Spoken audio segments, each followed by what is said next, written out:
ಆಕಾಶವಾಣಿ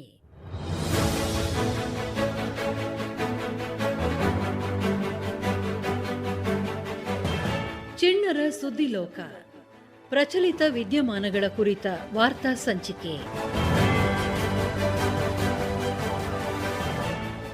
ಎಲ್ಲರಿಗೂ ನಮಸ್ಕಾರಗಳು. ನಿಮ್ಮೆಲ್ಲರಿಗೂ ಚಿಣ್ಣರ ಸುದ್ದಿ ಲೋಕಕ್ಕೆ ಸ್ವಾಗತ. ನಾನು ಖುಷಿಯಂ. JSS ಮಹಾವಿದ್ಯಾಪೀಠ ಶಾಲೆಯಲ್ಲಿ 8ನೇ ತರಗತಿ ವ್ಯಾಸಂಗ ಮಾಡುತ್ತಿದ್ದೇನೆ. ಮೊದಲಿಗೆ ಅಮೃತ ಬಿಂದು. ಸ್ಮಿತವಿರಲಿ ವದನದಲ್ಲಿ, ಕಿವಿಗೆ ಕೇಳಿಸದಿರಲಿ. ಹಿತವಿರಲಿ ವಚನದಲ್ಲಿ, ಋತುವ ಬಿಡದಿರಲಿ. ಮಿತವಿರಲಿ ಮನಸ್ಸಿನ ಉದ್ವೇಗದಲ್ಲಿ, ಭೋಗದಲ್ಲಿ. ಅತಿಬೇಡವೆಲ್ಲಿಯೂ ಮಂಕುತಿಮ್ಮ. ಇದರ ಅರ್ಥ, ಮುಖದಲ್ಲಿ ನಗುವಿರಲಿ, ಆದರೆ ಅಟ್ಟಹಾಸವಾಗದಿರಲಿ. ಮಾತಿನಲ್ಲಿ ಹಿತವಿರಲಿ, ಅದು ಸತ್ಯವನ್ನು ಧರ್ಮವನ್ನು ಬಿಡದಿರಲಿ. ಮನಸ್ಸಿನ ಉದ್ವೇಗದಲ್ಲಿ, ಭೋಗದಲ್ಲಿ ಮಿತಿ ಇರಲಿ, ಎಲ್ಲಿಯೂ ಅತಿಯಾಗದಿರಲಿ. ಇಂದು ಅಂದು. ಈ ದಿನದ ವಿಶೇಷತೆ. ಇಂದು ವಿಶ್ವ ಆಹಾರ ದಿನ. ವಿಶ್ವಸಂಸ್ಥೆಯ ಕೃಷಿ ಮತ್ತು ಆಹಾರ ಸಂಸ್ಥೆಯು 1945ರಲ್ಲಿ ಅಸ್ತಿತ್ವಕ್ಕೆ ಬಂದ ದಿನ.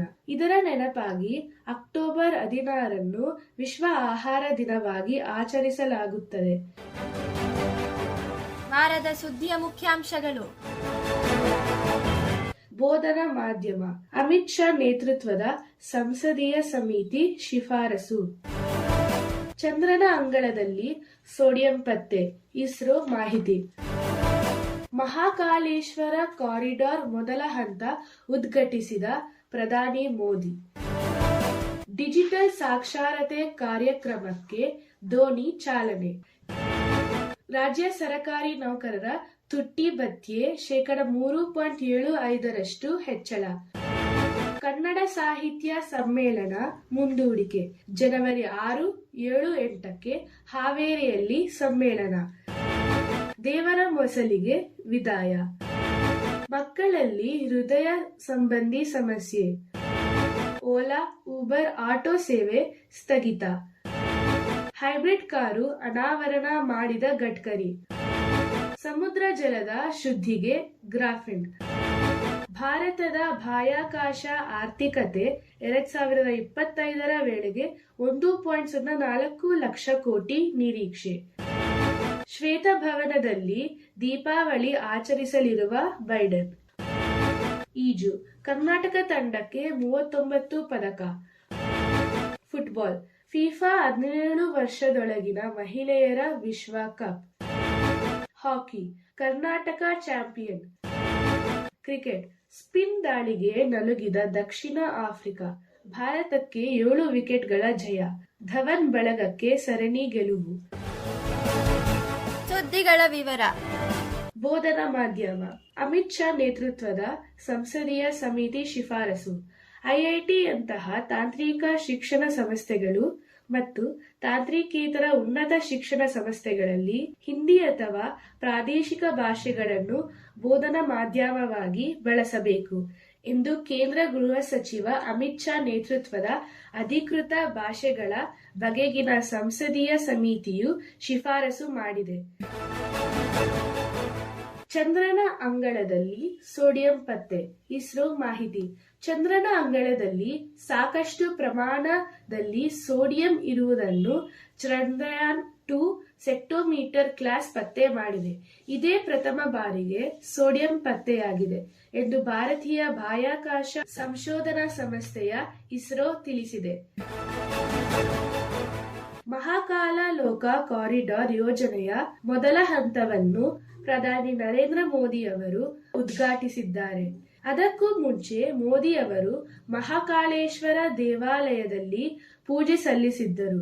12 ಜ್ಯೋತಿರ್ಲಿಂಗಗಳಲ್ಲಿ ಒಂದೆಂದು ಪರಿಗಣಿತವಾಗಿರುವ ಮಹಾಕಾಳೇಶ್ವರ ದೇವಾಲಯದ ಗರ್ಭಗುಡಿಗೆ ಮೋದಿ ಅವರು ಪ್ರವೇಶಿಸಿದರು. ಡಿಜಿಟಲ್ ಸಾಕ್ಷರತೆ ಕಾರ್ಯಕ್ರಮಕ್ಕೆ ಧೋನಿ ಚಾಲನೆ. ಶಿಕ್ಷಣದಷ್ಟೇ ಕ್ರೀಡೆಯೂ ಮಹತ್ವದ್ದು. ಪ್ರತಿಯೊಬ್ಬರ ಜೀವನದಲ್ಲಿಯೂ ಶಿಕ್ಷಣವು ಪ್ರಮುಖ ಘಟ್ಟ. ನಾನು ವಿದ್ಯಾಭ್ಯಾಸ ಮಾಡಿದ ಶಾಲೆಯಿಂದಾಗಿಯೇ ಇವತ್ತು ಈ ಮಟ್ಟಕ್ಕೆ ಬೆಳೆಯಲು ಸಾಧ್ಯವಾಗಿದೆ ಎಂದು ಕ್ರಿಕೆಟಿಗ ಮಹೇಂದ್ರ ಸಿಂಗ್ ಧೋನಿ ಹೇಳಿದರು. ರಾಜ್ಯ ಸರ್ಕಾರಿ ನೌಕರರ ತುಟ್ಟಿ ಭತ್ಯೆ 3.75% ಹೆಚ್ಚಳ. ರಾಜ್ಯ ಸರ್ಕಾರಿ ನೌಕರರು ಹಾಗೂ ನಿವೃತ್ತರ ತುಟ್ಟಿ ಭತ್ಯೆಯನ್ನು ಜುಲೈ 1ರಿಂದಲೇ ಪೂರ್ವಾನ್ವಯವಾಗುವಂತೆ 3.75% ಹೆಚ್ಚಳ ಮಾಡಲಾಗಿದೆ. ನೌಕರರು ತಮ್ಮ ಮೂಲ ವೇತನದ 27.25% ತುಟ್ಟಿ ಭತ್ಯೆ ಪಡೆಯುತ್ತಿದ್ದು, ಹೊಸ ಆದೇಶದಿಂದ ಒಟ್ಟು ತುಟ್ಟಿ ಭತ್ಯೆ ಪ್ರಮಾಣ 31%ಕ್ಕೆ ಹೆಚ್ಚಿಸಲು ಏರಿಕೆಯಾಗಿದೆ. ಕನ್ನಡ ಸಾಹಿತ್ಯ ಸಮ್ಮೇಳನ ಮುಂದೂಡಿಕೆ. 86ನೇ ಅಖಿಲ ಭಾರತ ಕನ್ನಡ ಸಾಹಿತ್ಯ ಸಮ್ಮೇಳನ ಹಾವೇರಿಯಲ್ಲಿ ಜನವರಿ 6, 7 ಮತ್ತು 8ರಂದು ನಡೆಯಲಿದೆ. ಮುಖ್ಯಮಂತ್ರಿ ಬಸವರಾಜ ಬೊಮ್ಮಾಯಿ ಜೊತೆ ಕನ್ನಡ ಮತ್ತು ಸಂಸ್ಕೃತಿ ಸಚಿವ ವಿ. ಸುನೀಲ್ ಕುಮಾರ್ ಚರ್ಚಿಸಿದ ಬಳಿಕ ದಿನಾಂಕ ನಿಗದಿಪಡಿಸಲಾಗಿದೆ ಎಂದು ಸರ್ಕಾರದ ಮೂಲಗಳು ತಿಳಿಸಿವೆ. ದೇವರ ಮೊಸಲಿಗೆ ವಿದಾಯ. ಕಾಸರಗೋಡು ಜಿಲ್ಲೆಯ ಕುಂಬಳೆ ಬಳಿಯ ಸರೋವರ ಕ್ಷೇತ್ರ ಅನಂತಪುರದ ದೇವರ ಮೊಸಳೆ ಬಬಿಯಾ ಮೃತಪಟ್ಟಿದ್ದು, ಸಕಲ ಧಾರ್ಮಿಕ ವಿಧಿವಿಧಾನದಂತೆ ಭಕ್ತರ ಸಮ್ಮುಖದಲ್ಲಿ ಅಂತ್ಯಕ್ರಿಯೆ ನೆರವೇರಿಸಲಾಯಿತು. ಮಕ್ಕಳಲ್ಲಿ ಹೃದಯ ಸಂಬಂಧಿ ಸಮಸ್ಯೆ. ವಿಡಿಯೋ ಗೇಮ್ಸ್ಗಳಿಂದ ಮಕ್ಕಳಲ್ಲಿ ಗಂಭೀರ ಸ್ವರೂಪದ ಹೃದಯ ಸಂಬಂಧಿ ಸಮಸ್ಯೆಗಳು ಕಾಣಿಸಿಕೊಳ್ಳಬಹುದು ಎಂದು ಈಚೆಗೆ ನಡೆದಿರುವ ಅಧ್ಯಯನ ವರದಿಯೊಂದು ಎಚ್ಚರಿಸಿದೆ. ಓಲಾ, ಊಬರ್ ಆಟೋ ಸೇವೆ ಸ್ಥಗಿತ. ಓಲಾ, ಊಬರ್ ಮತ್ತು ರ್ಯಾಪಿಡೋಗೂ ಪಂಚಾಯತ್ ರಾಜ್ ಕಂಪನಿಗಳ ಆಪ್ಗಳಲ್ಲಿ ಆಟೋ ರಿಕ್ಷಾ ಸೇವೆ ಬುಧವಾರದಿಂದ ಸ್ಥಗಿತವಾಗಲಿದೆ.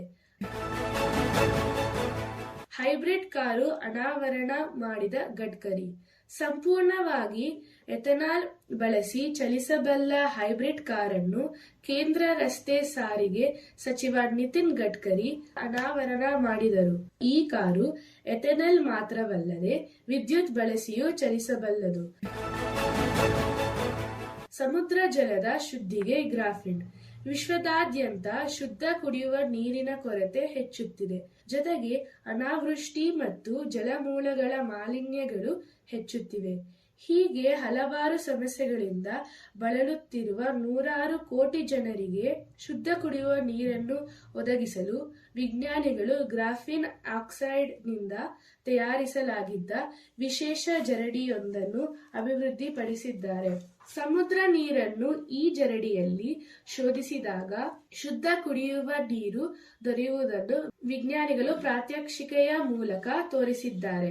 1 ನ್ಯಾನೋಮೀಟರ್ಗಿಂತ ಕಡಿಮೆ ವ್ಯಾಸದ ರಂಧ್ರಗಳಿರುವ ಈ ಜರಡಿ ಸಮುದ್ರದ ನೀರಿನಲ್ಲಿ ನಿರಂತರವಾಗಿ ತನ್ನ ಕೆಲಸ ಮಾಡಲು ಸಾಧ್ಯವಾಗುವಂತೆ ಈ ಜರಡಿಗೆ ಎಪಾಕ್ಸಿ ರೆಸಿನ್ ಲೇಪನವನ್ನು ಮಾಡಲಾಗಿದೆ. ಭಾರತದ ಬಾಹ್ಯಾಕಾಶ ಆರ್ಥಿಕತೆ 2025ರ ವೇಳೆಗೆ 1.04 ಲಕ್ಷ ಕೋಟಿ ನಿರೀಕ್ಷೆ. ಉಪಗ್ರಹ ಉಡಾವಣೆ ಸೇವಾ ವಲಯದಲ್ಲಿ ಖಾಸಗಿ ಸಹಭಾಗಿತ್ವ ಹೆಚ್ಚಿಸುವ ಮೂಲಕ ಭಾರತ ವೇಗವಾಗಿ ಬೆಳವಣಿಗೆ ಸಾಧಿಸುತ್ತಿದ್ದು, 2025ರ ವೇಳೆಗೆ ಭಾರತದ ಬಾಹ್ಯಾಕಾಶ ಆರ್ಥಿಕತೆ 1.04 ಲಕ್ಷ ಕೋಟಿ $12.8 ಬಿಲಿಯನ್ ತಲುಪುವ ನಿರೀಕ್ಷೆ ಇದೆ ಎಂದು ವರದಿ ತಿಳಿಸಿದೆ.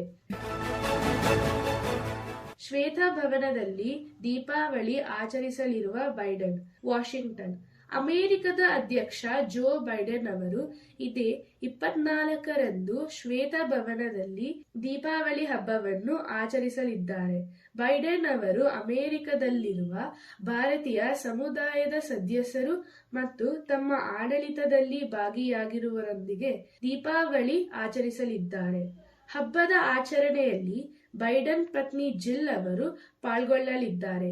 ಶ್ವೇತಭವನದಲ್ಲಿ ಆಚರಿಸಲಾಗುವ ಈ ಹಬ್ಬದ ಯೋಜನೆಗಳನ್ನು ರೂಪಿಸಲಾಗುತ್ತಿದೆ. ಈಜು. ಕರ್ನಾಟಕ ತಂಡಕ್ಕೆ 39 ಪದಕ. ಈಜು ಸ್ಪರ್ಧೆಯಲ್ಲಿ ಕರ್ನಾಟಕದ ಈಜುಪಟುಗಳು ಗುಜರಾತ್ನಲ್ಲಿ ನಡೆಯುತ್ತಿರುವ 36ನೇ ರಾಷ್ಟ್ರೀಯ ಕ್ರೀಡಾಕೂಟದಲ್ಲಿ ಒಟ್ಟು 39 ಪದಕಗಳನ್ನು ಗೆದ್ದು ಸಂಭ್ರಮಿಸಿದರು. 19 ಚಿನ್ನ, 8 ಬೆಳ್ಳಿ ಮತ್ತು 12 ಕಂಚು ಪದಕಗಳನ್ನು ಗೆದ್ದುಕೊಂಡರು. ಫುಟ್ಬಾಲ್. ಫಿಫಾ 17 ವರ್ಷದೊಳಗಿನ ಮಹಿಳೆಯರ ವಿಶ್ವಕಪ್. ಯುವ ಆಟಗಾರ್ತಿಯರಿಗೆ ಪ್ರತಿಭೆ ತೋರಿಸಲು ವೇದಿಕೆಯಾಗಿರುವ ಫಿಫಾ 17 ವರ್ಷದೊಳಗಿನ ಮಹಿಳೆಯರ ವಿಶ್ವಕಪ್ ಫುಟ್ಬಾಲ್ ಟೂರ್ನಿಗೆ ಮಂಗಳವಾರ ಚಾಲನೆ ದೊರೆಯಿತು. ಹಾಕಿ. ಫೈನಲ್ಗೆ ಕರ್ನಾಟಕ ತಂಡ. ಕರ್ನಾಟಕ ತಂಡದವರು ಗುಜರಾತ್ನಲ್ಲಿ ನಡೆಯುತ್ತಿರುವ 36ನೇ ರಾಷ್ಟ್ರೀಯ ಕ್ರೀಡಾಕೂಟದ ಹಾಕಿ ಟೂರ್ನಿಯ ಫೈನಲ್ ಪ್ರವೇಶಿಸಿದರು. ಕ್ರಿಕೆಟ್. ಸ್ಪಿನ್ ದಾಳಿಗೆ ನಲುಗಿದ ದಕ್ಷಿಣ ಆಫ್ರಿಕಾ. ಭಾರತಕ್ಕೆ 7 ವಿಕೆಟ್ಗಳ ಜಯ. ಧವನ್ ಬಳಗಕ್ಕೆ ಸರಣಿ ಗೆಲುವು. ಅರುಣ್ ಜೇಟ್ಲಿ ಕ್ರೀಡಾಂಗಣದಲ್ಲಿ ಭಾರತದ ಸ್ಪಿನ್ನರ್ಗಳು ತೋರಿದ ಕೈಚಳಕಕ್ಕೆ ದಕ್ಷಿಣ ಆಫ್ರಿಕಾ ಬ್ಯಾಟರ್ಗಳು ಚಡಪಡಿಸಿದರು. ಮಂಗಳವಾರ ನಡೆದ 3ನೇ ಹಾಗೂ ಕೊನೆಯ ಏಕದಿನ ಕ್ರಿಕೆಟ್ ಪಂದ್ಯದಲ್ಲಿ 7 ವಿಕೆಟ್ಗಳ ಗೆಲುವು ಪಡೆದ ಶಿಖರ್ ಧವನ್ ನೇತೃತ್ವದ ಭಾರತ ಸರಣಿಯನ್ನು 2-1 ತನ್ನದಾಗಿಸಿಕೊಂಡಿತು. ರಸಪ್ರಶ್ನೆ ಸ್ಪರ್ಧೆ. ತ್ರಿಷಾಗೆ ಪ್ರಥಮ ಬಹುಮಾನ. ಸ್ವಾತಂತ್ರ್ಯ ಅಮೃತ ಮಹೋತ್ಸವದ ಪ್ರಯುಕ್ತ ಕರ್ನಾಟಕ ಜ್ಞಾನ ವಿಜ್ಞಾನ ಸಮಿತಿ ನಡೆಸಿದ ರಾಜ್ಯ ಮಟ್ಟದ ರಸಪ್ರಶ್ನೆ ಸ್ಪರ್ಧೆಯಲ್ಲಿ ಕೋಲಾರದ ಶ್ರೀವೇಣು ವಿದ್ಯಾಸಂಸ್ಥೆಯ ವಿದ್ಯಾರ್ಥಿನಿ HV ತ್ರಿಷಾ ಪ್ರಥಮ ಸ್ಥಾನ ಪಡೆದಿದ್ದಾರೆ. ಕರ್ನಾಟಕ ಹೈಕೋರ್ಟ್ ಮುಖ್ಯ ನ್ಯಾಯಮೂರ್ತಿಯಾಗಿ PB ವರಾಳೆ ನೇಮಕ. ನವದೆಹಲಿ. ಬಾಂಬೆ ಹೈಕೋರ್ಟ್ನ ನ್ಯಾಯಮೂರ್ತಿಯಾಗಿದ್ದ ಪ್ರಸನ್ನ B ವರಾಳೆ ಅವರನ್ನು ಕರ್ನಾಟಕ ಹೈಕೋರ್ಟ್ನ ಮುಖ್ಯ ನ್ಯಾಯಮೂರ್ತಿಯನ್ನಾಗಿ ನೇಮಿಸಲಾಗಿದೆ. ರೋಜರ್ ಬಿನ್ನಿಗೆ BCCI ಚುಕ್ಕಾಣಿ. ಕಾರ್ಯದರ್ಶಿಯಾಗಿ ಜೈಶಾ ಮುಂದುವರಿಕೆ. ಭಾರತವು 1983ರಲ್ಲಿ ಚೊಚ್ಚಲ ಏಕದಿನ ಕ್ರಿಕೆಟ್ ವಿಶ್ವಕಪ್ ಗೆದ್ದ ತಂಡದಲ್ಲಿದ್ದ ಆಲ್ರೌಂಡರ್ ರೋಜರ್ ಬಿನ್ನಿ ಅವರು ವಿಶ್ವದ ಅತ್ಯಂತ ಶ್ರೀಮಂತ ಕ್ರಿಕೆಟ್ ಮಂಡಳಿಯ ಚುಕ್ಕಾಣಿ ಹಿಡಿಯಲಿದ್ದಾರೆ. ಕಳೆದ 3 ವರ್ಷಗಳಿಂದ ಭಾರತ ಕ್ರಿಕೆಟ್ ನಿಯಂತ್ರಣ ಮಂಡಳಿ BCCI ಅಧ್ಯಕ್ಷರಾಗಿರುವ ಸೌರವ್ ಗಂಗೂಲಿ ಅಧಿಕಾರವನ್ನು ಬಿನ್ನಿ ಅವರಿಗೆ ಹಸ್ತಾಂತರಿಸಲಿದ್ದಾರೆ. 1970ರಿಂದ ಈಚೆಗೆ ವಿಶ್ವದಾದ್ಯಂತ ವನ್ಯಜೀವಿಗಳ ಸಂಖ್ಯೆ 69% ಕುಸಿತ. 1970ರಿಂದ 2018ರ ಅವಧಿಯಲ್ಲಿ ವನ್ಯಜೀವಿಗಳ ಸಂಖ್ಯೆಯು 69% ಕುಸಿದಿದೆ ಎಂದು world wild life fund WWF living planet report LPR 2022ರ ವರದಿ ಮಾಡಿದೆ. 5230 ಜಾತಿಗಳಿಗೆ ಸೇರಿದ ಸುಮಾರು 32,000 ವನ್ಯಜೀವಿಗಳ ಕುರಿತು ವರದಿಯಲ್ಲಿ ಉಷ್ಣವಲಯದ ಪ್ರದೇಶಗಳಲ್ಲಿನ ವನ್ಯಜೀವಿಗಳ ಸಂಖ್ಯೆಯು ದ್ವಿಗುಣಗೊಳಿಸುವ ದರದಲ್ಲಿ ಕುಸಿತಿರುವುದನ್ನು ಉಲ್ಲೇಖಿಸಲಾಗಿದೆ. ಕಾರಿಗಿಂತಲೂ ವೇಗವಾಗಿ ಓಡುವ ಚೀತಾ. ನಿಮಗಿದು ಗೊತ್ತೇ? ಚೀತಾ ಬಹುತೇಕ ಎಲ್ಲ ಕಾರಿಗಿಂತಲೂ ವೇಗವಾಗಿ ಓಡುವ ಸಾಮರ್ಥ್ಯ ಹೊಂದಿದೆ. ಆದರೆ ತನ್ನ ವೇಗವನ್ನು ಅರ್ಧ ನಿಮಿಷಕ್ಕೂ ಹೆಚ್ಚು ಹೊತ್ತು ಕಾಯ್ದುಕೊಳ್ಳಲು ಸಾಧ್ಯವಿಲ್ಲ ಎಂದು ತಜ್ಞರು ಅಭಿಪ್ರಾಯಪಟ್ಟಿದ್ದಾರೆ. ಜಗತ್ತಿನ ಅತ್ಯಂತ ವೇಗದ ಓಟಗಾರ ಒಲಿಂಪಿಕ್ ಚಾಂಪಿಯನ್ ಉಸೇನ್ ಬೋಲ್ಟ್ ಗಂಟೆಗೆ ಗರಿಷ್ಠ 44.72 ಕಿಲೋಮೀಟರ್ ವೇಗ ಕಾಪಾಡಿಕೊಂಡಿದ್ದಾರೆ. ಆದರೆ ಚೀತಾ ಕೇವಲ 3 ಸೆಕೆಂಡ್ಗಳಲ್ಲಿ 100 ಮೀಟರ್ ವೇಗದಲ್ಲಿ ಓಡುವ ಸಾಮರ್ಥ್ಯ ಹೊಂದಿದೆ. ಇದು ಕಾರಿಗಿಂತಲೂ ಹೆಚ್ಚು ವೇಗದಿಂದ ಕೂಡಿದೆ.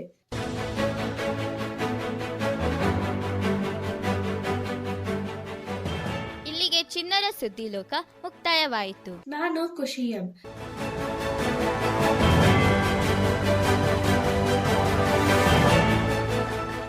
ಚಿಣ್ಣರ ಸುದ್ದಿಲೋಕ. ಪ್ರಚಲಿತ ವಿದ್ಯಮಾನಗಳ ಕುರಿತ ವಾರ್ತಾ ಸಂಚಿಕೆ ಕೇಳಿದಿರಿ. ಸಹಕಾರ ಎನ್ ಪೂರ್ಣಿಮಾ. ನಿರ್ಮಾಣ KL ರಾಜೇಶ್ವರಿ.